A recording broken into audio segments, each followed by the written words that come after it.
बहुता होर देवे, उसनु अल्लाह ओदे बच्चे कारोबार बरकत पावे, अल्लाह ओदे बच्चियां नु ठीक करे, अल्लाह उसनु आप नु तो होर दे मंज तो ठीक रखे।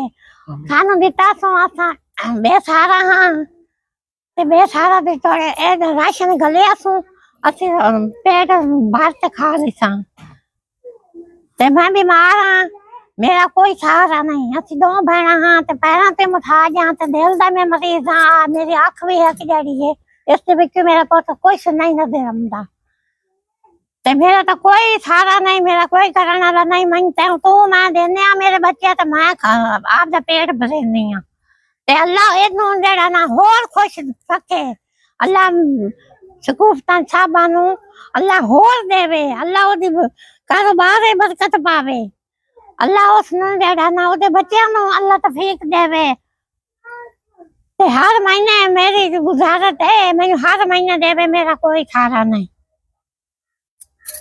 जी। ए जेड़ा राशन है ना मां जी, हां जी, ए ਤੁਹਾਡੀ ਦੋ ਹੀ ਭੈਣ ਦਾ ਵੀ ਹੈ। हां ਇਹ ਅੱਧਾ ਤੁਸੀਂ ਰੱਖ ਲੈਣਾ ਤਾਂ ਉਹਨਾਂ ਦੇ ਦਿਓ।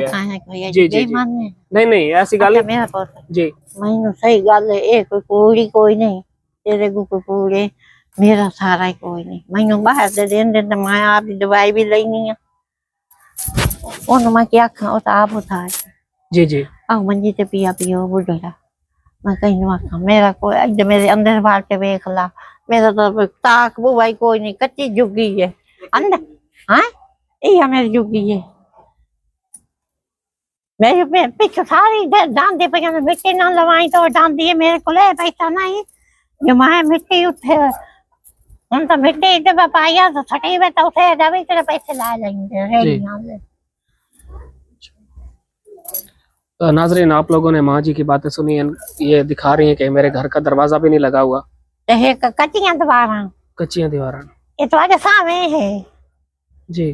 मेरा बच्चा कोई सहारा नहीं, किसे को पूछ लबो, मेरा कोई सहारा नहीं। मैनू तू मैं देने तो मैं आपदा पेट शामी पेट बाल समझनी है।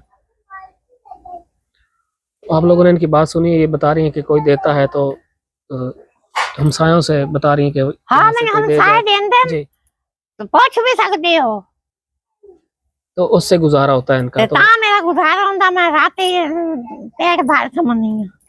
इधर